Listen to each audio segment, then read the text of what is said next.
ይሁም አሁን ባለው መልክዓ ምድራዊ አቀማመጥና አሁን ባለው ጂኦግራፊ ወይም ፖለቲካ ደግሞ እስራኤል ምን ማለት እንደሆነች ነጣጥለን ላሳያችሁ። 78% የሚሆኑ እስራኤሎች አይሁዳውያን ናቸው።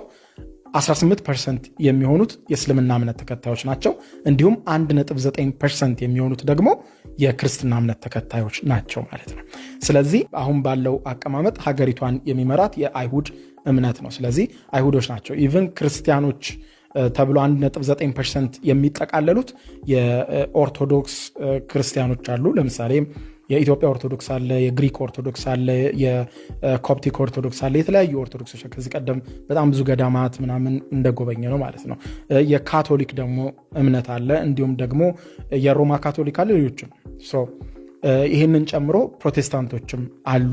ስለዚህ ይህን ሁሉ ተጠቃሎ ነው ክርስትና እምነት ብሎ ዳታው የሚያስቀምጣቸው። ስለዚህ ይህ ሁሉ ተጠቃሎ 1.9% ነው። ጋቨርንመንቱም የቀኑን ማቆጣጠር ሌሎቹንም ጨምሮ ዶሚኔት የሚያደርገው የአይሁድ እምነት እንደመሆኑ መጠን ስለዚህ በዚህ ፐርስፔክቲቭ እንግዲህ በክርስትና እምነት ተከታዮች ዘንድ እንደሚታሰበው አሁን ያለችው ጂኦግራፊካሊ የተቀመጠችው ባንዲራዋ ነጭና ሰማያዊ የሆነችው እስራኤል የክርስትና እምነት ተከታይ አይደለችም ሀገሪቷ ማለት ነው። የአይሁድ እምነት ተከታዮች ናቸው ማለት ነው።